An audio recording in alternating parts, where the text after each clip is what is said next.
everybody! Hi! My name's Kendra. And I'm Victoria. And welcome to another week of Wow Wednesday. Today we're talking about burning. Yes. We all need to learn before we burn. Can you say that 5 times fast? No. Learn before you burn. Learn before you burn. So, Yes. opening burning really affects all of us. It's not just, somebody sitting right there beside it. It's called pollution. Yes. If you're burning the wrong things, it is definitely pollution. And me being a country girl, well, both of us being country girls, I mean, we grew up burning everything. Yeah, a lot of people in the country, especially if you're one of those ones that are supposed to go to the recycling centers, some people get lazy, and I understand. Mm-hmm. It's a lot more convenient to burn it at your house. Or some of you might be pyro, like me. I mean, I love the fire. Yes, I like to burn things. it's a good ambiance too. Especially a nice summer night and all that. Yeah. But there are things you should not burn. Mm-hmm. But there are things you can burn. So we'll talk about those first.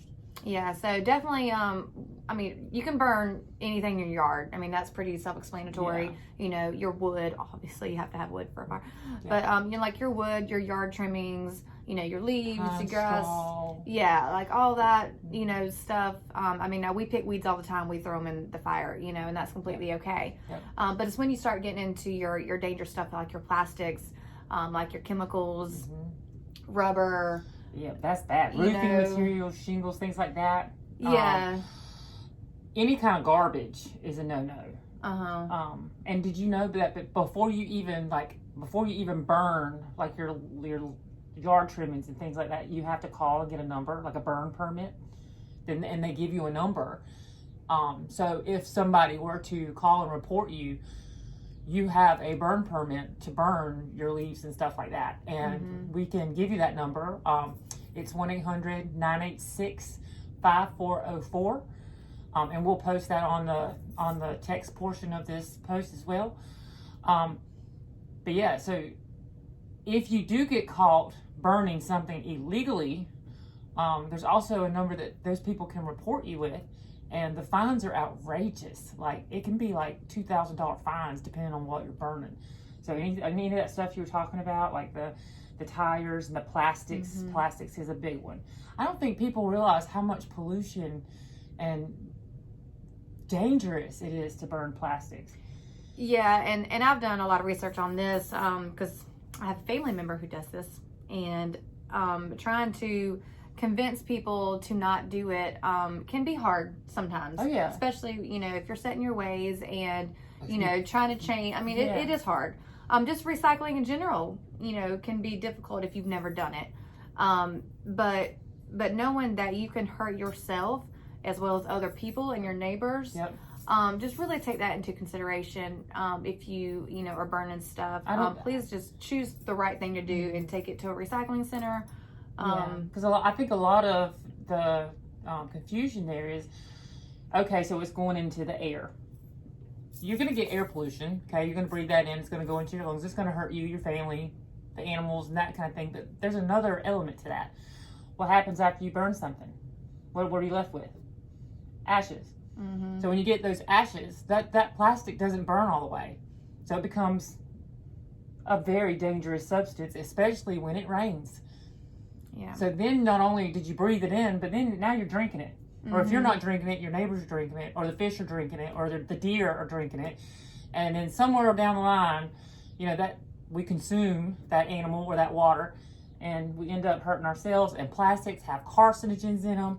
I mean, all kinds of things. Just like the BPA in the water bottles, when they say don't leave a hot bottle, a bottle in your car to get hot, because those chemicals, they leak out of the plastic. Same thing if you set it on fire. That's right. So that's a good way of putting it too.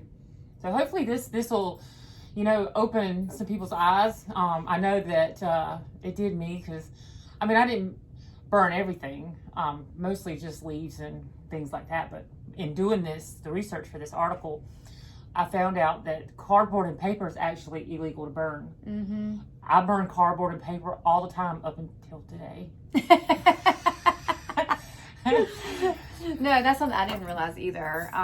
You know, because you think, you know, it doesn't have chemicals. It's not like a plastic or a metal or something like that. Yeah. You know, and a lot of people even use that stuff to ignite their fire. Well, that's mostly what I was using it for. But then, you know, Mhm. if it's dying out a little bit, throw a piece of cardboard here or there, Right. you know? Yeah, I would say it's definitely not as dangerous, but it's still illegal. Yeah. So either way, we obviously need to do the right thing. Make sure you get a burn permit. Yep. You can also call your county fire administration. You know, they can handle all that. So Yeah, if you see a dangerous fire, or one that's gotten out of hand, I mean, obviously, please call 911 first. Yeah, and then if you see somebody burning tires or chemicals, or you know, something illegal that you know that shouldn't be burned, even if it's a lot of plastics at one time, you can call the number for the Environmental Affairs Office for South Carolina DHEC, and that number is 888-481-0125. We'll also post that one in the Facebook post. And you know, just thanks for being responsible. Thanks Yes. for keep keeping us healthy. yes, Keep you healthy. our environment Our healthy. environment healthy. Yeah. We'll be good to go. Yes, we will.